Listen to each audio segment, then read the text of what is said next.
Salut à tous, alors c'est la première fois que je filme en 2022, alors je vous souhaite à tous une merveilleuse année remplie d'aventures, que ce soit dans la vraie vie ou dans les livres. Et aujourd'hui, j'ai prévu de vous filmer mon book haul de novembre et décembre 2021 et ensuite je vous ferai le bilan, comme ça on termine l'année et on passe à la suivante. Mon book haul est assez conséquent encore une fois. Objectif 2022, baisser ses book hauls, disons-le clairement, c'est plus possible d'acheter autant. Donc là, je vous présente 15 livres sur novembre et décembre, à savoir qu'il y a eu aussi le salon de Montreuil qui m'a fait acheter quelques livres, mine de rien. Donc on va commencer tout de suite, il n'y a pas d'ordre, comme d'habitude, je pioche au fur et à mesure que je prends les livres à côté de moi. Je commence par un des derniers qui est entré dans ma palle. Il s'agit du tome 2 de la... C'est super dur à dire. Il s'agit du tome 2 de la Duperie de Guenièvre par Kiersten White. Et du coup, n'ayant pas lu le résumé, je peux simplement vous dire qu'il s'agit d'une réécriture des légendes arthuriennes. Je n'ai pas lu le premier tome, enfin j'ai lu 2 chapitres, mais c'est tout. Et du coup, j'ai voulu précommander quand même le tome 2 pour avoir l'édition collector. C'est sacré de Saxus dans ma bibliothèque. Et puis, je pense que ça peut me plaire. On verra ce que ça donne. Mais ils sont assez courts ceux-là, donc voilà, hâte de le découvrir tout de même. Et puis j'enchaîne avec le deuxième de Saxus qui est sorti sur le mois de décembre. Donc c'est aussi un tome 2 puisqu'il s'agit du deuxième tome de La Cité de Laiton, si je ne dis pas de bêtises. Là c'est marqué simplement la trilogie d'Aevabad et le tome 2 s'intitule Le Royaume de Cuivre. Oui, tout à fait. Et du coup l'écriture sur le relié est en cuivré et c'est super beau. J'adore aussi la couleur vert comme ça de la couverture tout simplement. Donc magnifique livre et encore une fois je n'ai pas lu le tome 1, je sais simplement que ça parle de fantasy orientale et je me suis toujours pas penchée sur le genre, donc je pense que cette saga sera la première que je découvrirai dans ce genre là. Ça je m'en souviens très bien, c'était mon tout premier achat du mois de novembre. Il s'agit du livre des saints du Grishaverse en fait. Je l'avais repéré depuis quelques temps sur Amazon mais il était disponible qu'en anglais et ne lisant que très peu en VO. Je voulais attendre qu'il soit traduit parce que je me doutais qu'un livre du Grishaverse, ça serait forcément traduit. Donc je l'ai acheté parce que j'ai beaucoup aimé Grisha, j'ai beaucoup aimé toute cette mythologie autour des saints dans le Grishaverse et j'ai envie d'en apprendre plus tout simplement. C'est un très joli livre avec une couverture reliée et avec beaucoup d'images, d'illustrations. En fait, c'est un petit peu comme un livre de contes avec les histoires de tous les saints qui sont dépeints dans le Grishaverse. Ensuite, comme à peu près tout le monde, j'ai craqué pour l'édition grimoire de Sorcery of Thorns. Je ne l'ai pas lu non plus alors que je l'avais embroché dans ma palle, je l'ai toujours d'ailleurs, mais je trouvais l'édition grimoire juste sublimissime, donc je me la suis achetée. Pour le coup, je n'ai pas retiré la jaquette de celui-là parce que je trouve que le dessous de la jaquette est un peu terne. Je trouve ça dommage qu'il n'ait pas fait ressortir le titre d'une façon différente. Donc celui-là, il va faire partie des livres avec jaquette qui sont très rares dans ma bibliothèque. J'ai eu plusieurs problématiques avec ce livre sur Amazon. J'ai dû le renvoyer une fois parce qu'il était abîmé et la couverture déchirée sur un des deux. Donc en fait, j'en ai commandé 2 et j'ai fait un combo avec la meilleure jaquette et le meilleur livre. Voilà. En tout cas, c'est une histoire qui parle de librairie, de sorcellerie ou de magie du moins. J'ai pas besoin d'en savoir beaucoup plus. Je sais que ça a été un coup de cœur pour énormément de personnes. Donc je pense que celui-là va très très vite sortir de ma palle étant donné que c'est un one shot en plus de ça. Donc je me lancerai sur ce début 2022 dans celui-là. Ensuite, je vous présente les deux en même temps. J'ai enfin craqué pour ACOTAR que je n'avais toujours pas dans ma bibliothèque. J'ai profité de la réédition de ces livres en format relié, il m'en faut peu pour les acheter. Je ne suis pas sûre d'aimer et en plus de ça, je trouve le relié un peu cheap, faut se l'avouer. Il est assez brillant, la couverture fait un petit peu coller, enfin elle fait du bruit, je ne sais pas comment dire ça.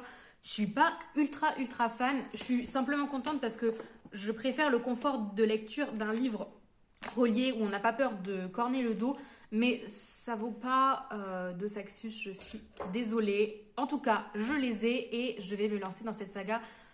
Prochainement, je ne sais pas, je vais attendre que la hype retombe un petit peu autour de ça, parce que je sais qu'il y a énormément de scènes explicites dedans et c'est vraiment pas ma tasse de thé, donc on verra si j'arrive à passer outre le tome 2. Alors apparemment il est génial, mais je suis pas sûre d'accrocher aux scènes de sexe, on verra bien ce que ça donne. Et pour ceux qui veulent un résumé d'Acotar, parce que comme moi, ils ne sont pas sortis de leur grotte et qu'ils n'ont toujours pas lu, eh bien ici on va suivre Fer qui va tuer par mégarde un faé et qui va être kidnappé donc par les membres de cette communauté, on va dire. Donc c'est une espèce de réécriture de La Belle et la Bête. Apparemment le tome 1 n'est pas exceptionnel, il faut continuer. Moi je sais pas, je sais pas ce que j'ai des préjugés sur cette saga parce qu'on en entend énormément parler et il faut dire que je me suis laissée convaincre tout bêtement comme un mouton à cause d'Instagram. Ensuite, je vais aborder les achats du salon de Montreuil. Donc j'ai acheté Vampiria, le tome 1 du coup, La Cour des Ténèbres de Victor Dixon, parce que je l'ai rencontré et que j'ai pu le faire dédicacer. Donc Vampiria, c'est l'histoire du roi soleil qui est devenu vampire et qui a transformé des personnes autour de lui en vampires également pour créer sa cour. Et du coup, le roi soleil règne depuis tout ce temps sur le royaume de France. Le pitch a l'air très chouette et j'ai déjà lu Phobos de Victor Dixon, donc je sais que sa plume est très addictive. On verra ce que donne cette petite saga, petite, prévue en 12 tomes apparemment quand même. Ensuite, ayant rencontré aussi Alexiane de Lys sur le salon, j'ai craqué, mais avant le salon, pour 200 d'écume et de glace dans l'objectif de le faire dédicacer.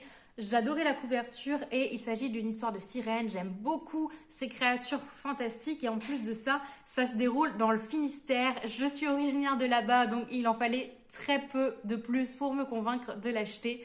Je pense que je vais me le garder pour cet été, celui-là, pour lire des lectures de saison et de sirène. J'adore ça, donc voilà.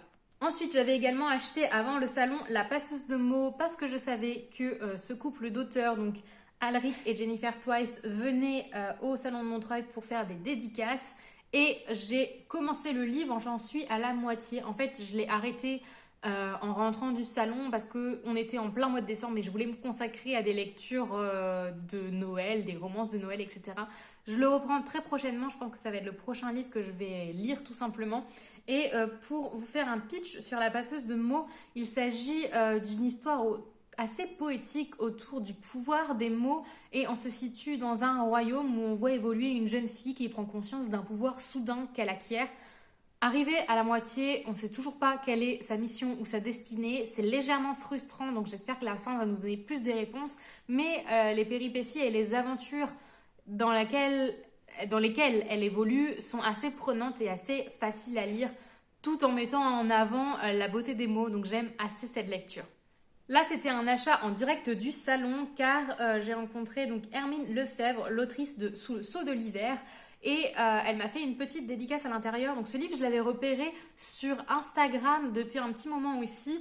Et il parle d'hiver, forcément. On va suivre une cour de Faé où règne l'été et l'hiver. Et apparemment, la reine de l'hiver fait régner un hiver perpétuel depuis quelque temps. Et j'ai très envie de voir comment est dépeint cet hiver perpétuel et cet hiver de glace. Donc voilà, ça me fait très envie, d'autant plus que ce livre aborde une thématique assez intéressante puisque ça va parler de l'identité de genre et de la non-binarité. Donc j'ai hâte également de voir comment c'est traité dans un roman de fantasy. Dernier achat de Montreuil, puisqu'il fallait payer un livre pour avoir la dédicace de Benjamin Lacombe, comme je vous l'ai dit dans la dernière vidéo du coup.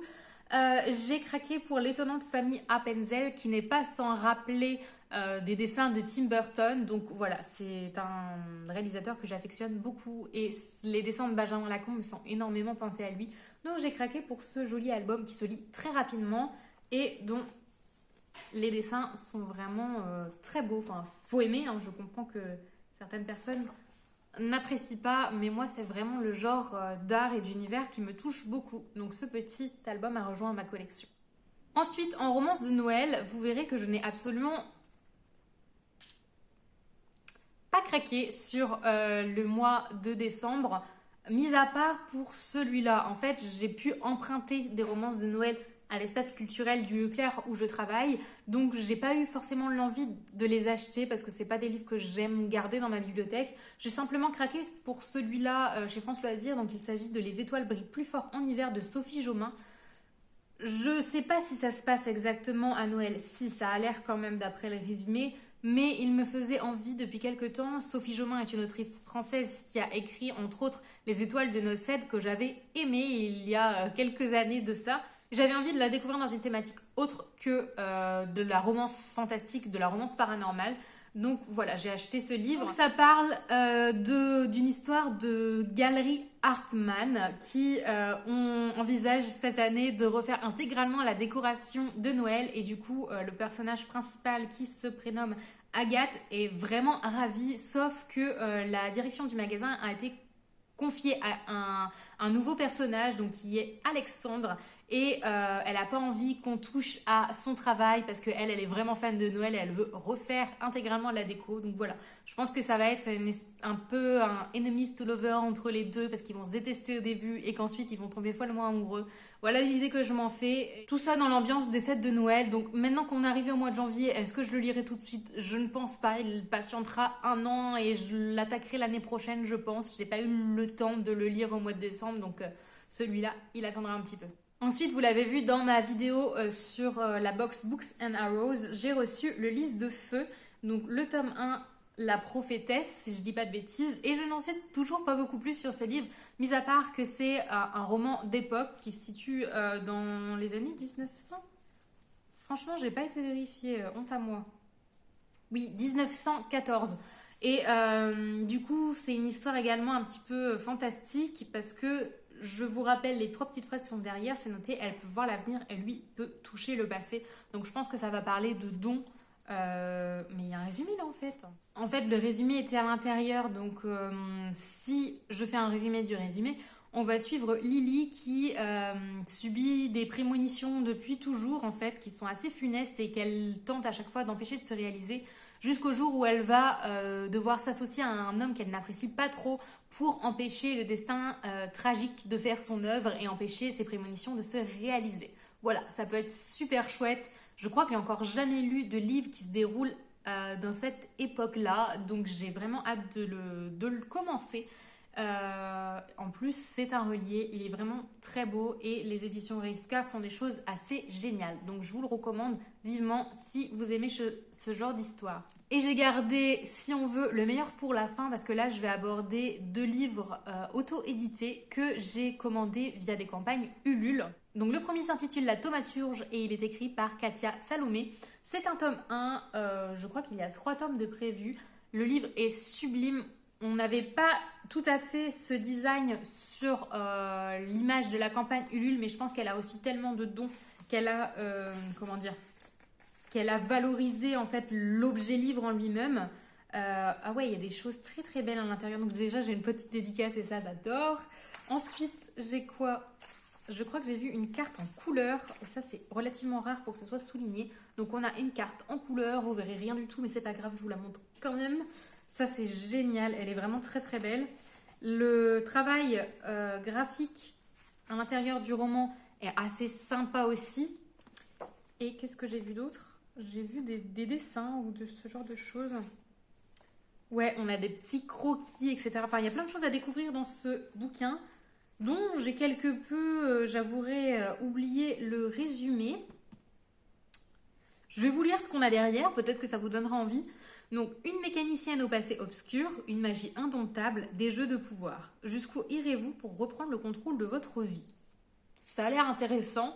Je crois que ça se passe dans le désert, qu'il s'agit un petit peu d'une fantaisie orientale également. J'ai peur de me tromper, mais dans mon souvenir, c'était ça.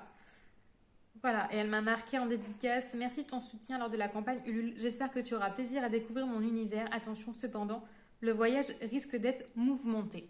Ça promet et ça me donne envie de le découvrir. En tout cas, l'objet livre est vraiment sublime et j'aime beaucoup quand on a ce genre de détails dans des romans, surtout pour l'auto-édition. Et le deuxième qui est vraiment sublime aussi et que je vais attaquer assez rapidement parce que c'est un livre qui parle de l'hiver, d'où son nom, Là où réside l'hiver, de Laetitia Arnoux.